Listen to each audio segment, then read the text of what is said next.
सध्या हे वक्तव्य त्यानंतर झालेल्या वादानंतर जरांगे म्हणतात की अशा पद्धतीचा जर तुम्ही अपमान करत असाल तर जरांगे काय जरांगेंना सांगा तू अगोदर ग्रामपंचायतीला उभा राहा. छगन भुजबळ या ग्रामपंचायतीने मुंबईच्या महानगरपालिकेत 25 वर्ष निवडून येऊन 2 वेळा महापौर झाला आणि 2 वेळा आमदार सुद्धा झाला आणि त्याच्यानंतर येवल्याला सुद्धा 4 वेळा आमदार झाला. तर तू मला सांगण्याची काही गरज नाही ग्रामपंचायतीला वगैरे काय. तू अगोदर उभा राहा नीट. हा उगीच काहीतरी. आणि तो सुद्धा जो आहे धरंगे हा आमच्यामध्ये फूट पाडण्यासाठी कधी म्हणे मी धनगरांची बाजू लढणार आहे, कधी म्हणणार मी नाभिक समाजाची बाजू लढणार आहे. अरे तू तर आमच्या धनगर समाजावर, आमच्या नाभिक समाजावर, त्यांचं सगळ्यांचं आरक्षण जे आहे त्याच्यावर डल्ला मारण्याचं काम तू आणि तुझे सगळे सहकारी करतात. ते थांबा अगोदर. खूप उपकार होतील आमच्या सगळ्यांवर. तू ओबीसी समाजामध्ये तुझं जे आरक्षण घेण्याचं जे काम चाललंय ते तू मागे घे. ओबीसी समाज तुझे उपकार आम्ही मान्य करू.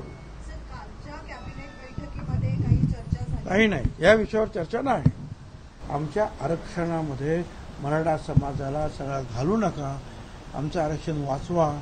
त्यासाठी काही केलं मग आम्ही खरं समजू की तुम्ही खरोखरच ओबीसीच्या पाठीमागे उभे आहात. एकीकडे त्यांचं सगळं आरक्षण खायचं, त्यांच्या पाठीत खंजीर खुपसायचा आणि दुसरीकडे तुम्हाला त्याचा पुळका येतो म्हणून सांगायचं की मी त्यांची लढाई लढणार आहे. आणि त्यांचं आरक्षण सगळं तुम्ही घेऊन बसणार आणि मग त्यांची लढाई काय लढणार तुम्ही.